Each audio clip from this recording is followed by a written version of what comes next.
She was never blind, Thomas. These drops suppressed her vision. I stopped giving them weeks ago.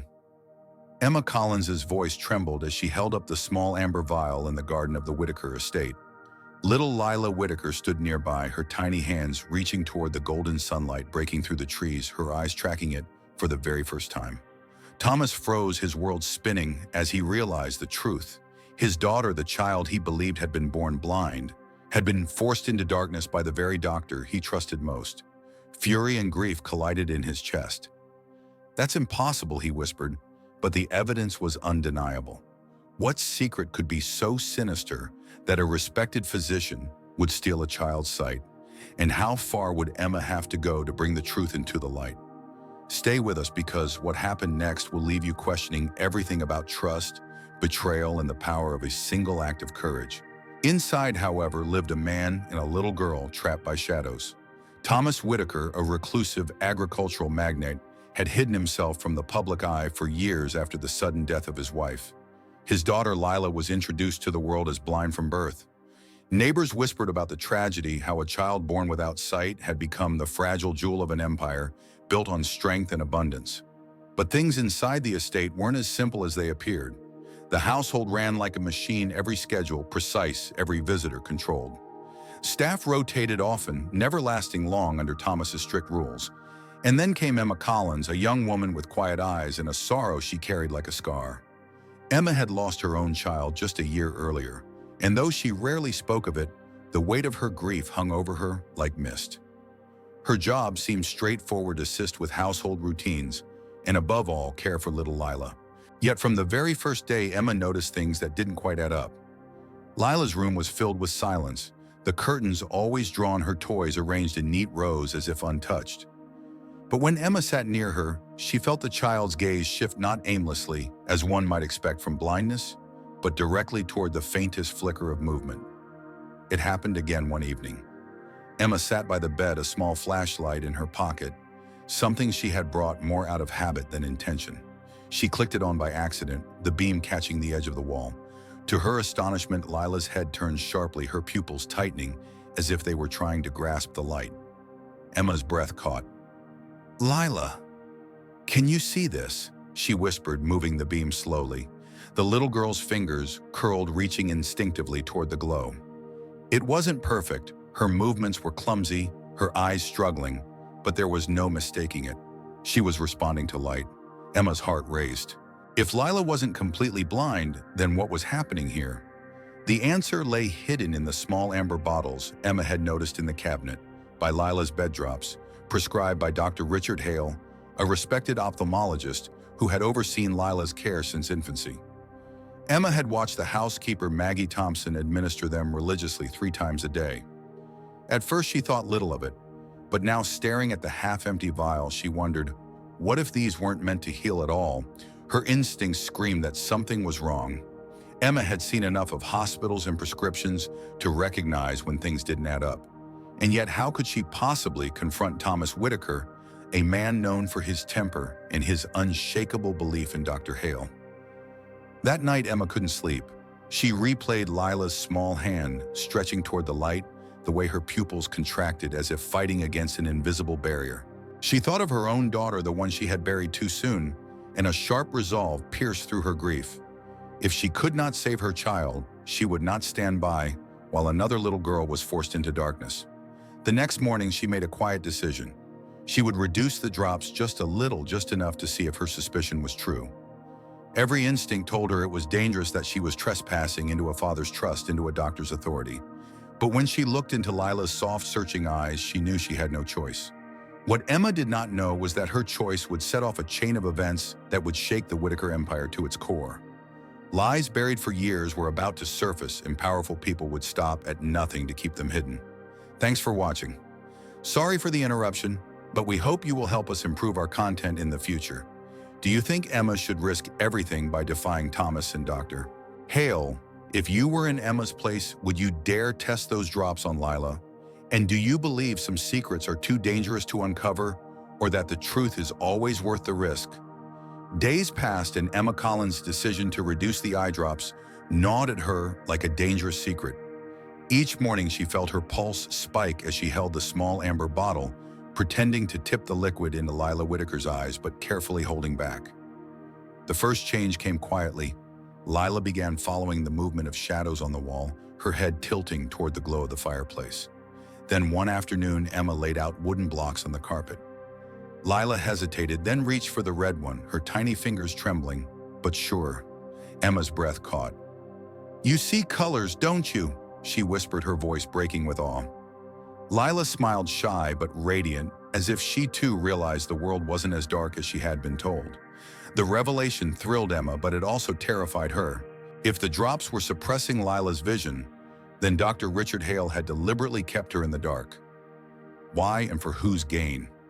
Determined to know the truth, Emma slipped one of the vials into her pocket and took a detour on her next trip into Springfield. At St. Mary's Medical Center, she found her old friend Hannah Price, now finishing her residency in ophthalmology. Hannah frowned as she studied the bottle under the harsh fluorescent lights of the clinic. "This isn't standard," Hannah muttered. "There's a compound in here that—" "Emma, it's not therapeutic. It actually dulls retinal response. Prolonged use could trick the brain into shutting down visual processing altogether." Emma's stomach twisted. "So she's been medicated into blindness." Hannah hesitated, then nodded gravely. "If she's showing signs of sight after you stopped, then yes. Someone wanted this little girl to stay in the dark." Emma felt her knees weaken.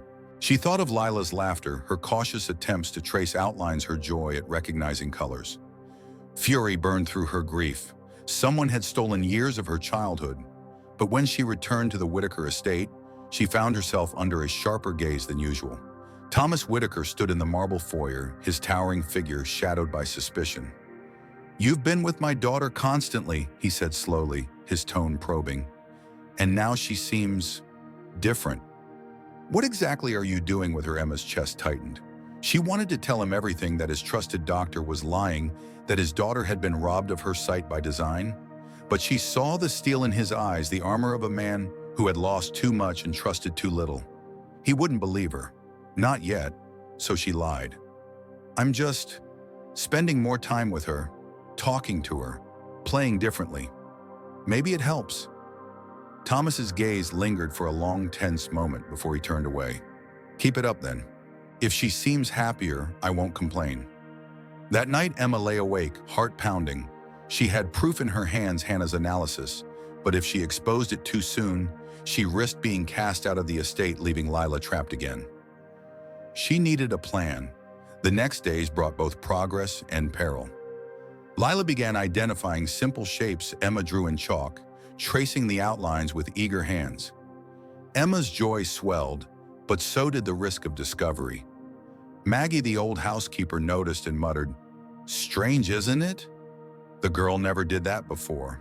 Worst word of Lila's sudden progress reached Dr. Hale. One evening he arrived unannounced, his polished shoes clicking on the marble, his smile too thin to be sincere.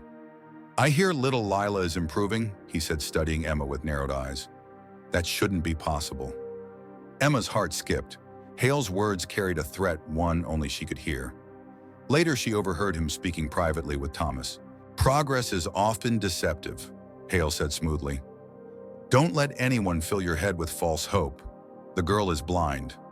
Always will be." Emma clenched her fists in the hallway, fury boiling. She knew now this man wasn't just negligent, he was hiding something. And if she didn't act soon, he would tighten his grip on the Whitakers before she could free them. As she slipped back into Lila's room, Emma whispered, "I promise you, sweetheart, I'll bring the truth into the light." But she had no idea that exposing Dr. Hale would place not only her job, but her life in danger. Thanks for watching. Sorry for the interruption, but we hope you will help us improve our content in the future. Do you think Emma should confront Thomas right now with the truth about the drops? Would you trust Hannah's medical proof enough to challenge a powerful doctor like Hale? And what would you do if protecting a child meant risking everything you had left? The confrontation came faster than Emma Collins expected. One crisp autumn morning, the Whitaker estate awoke to chaos. Layla was missing from her room.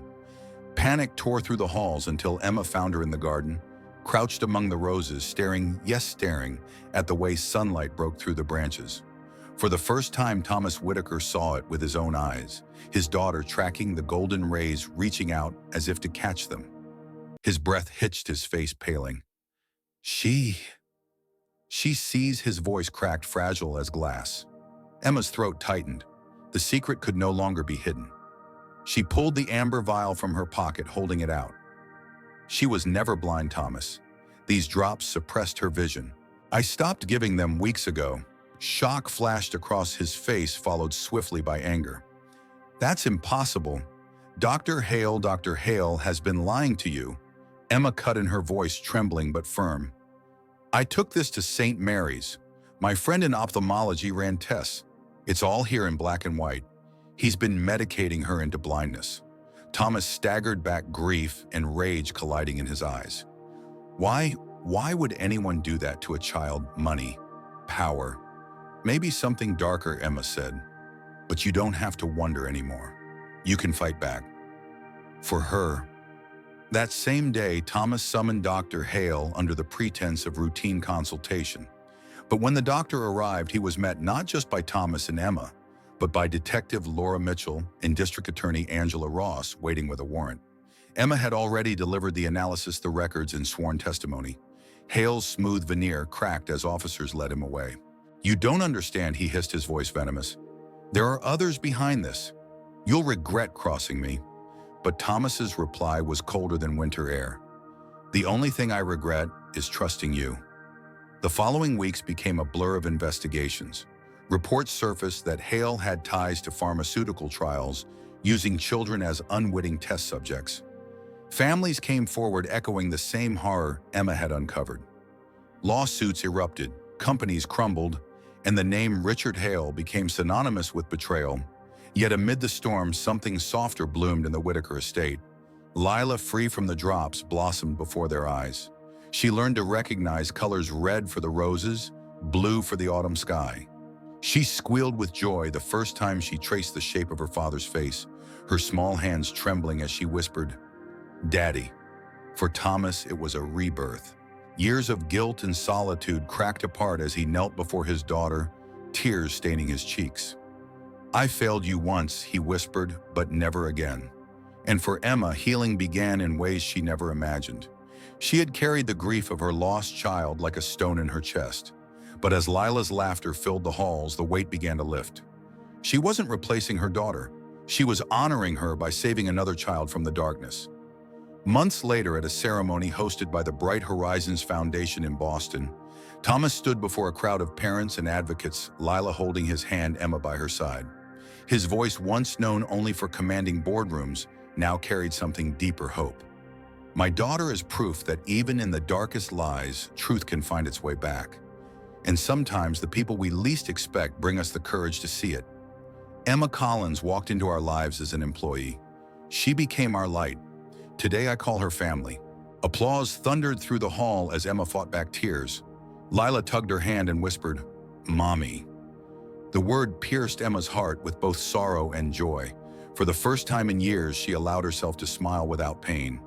In the months that followed, Emma officially became Lila's guardian alongside Thomas, and the three formed a family stitched not by blood, but by love and survival. Lila entered Cedarwood Elementary, where she was given a personalized plan to nurture her emerging vision.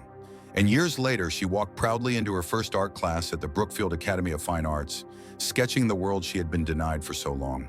The Whitaker estate, once a place of silence and secrecy, filled with color, laughter, and light.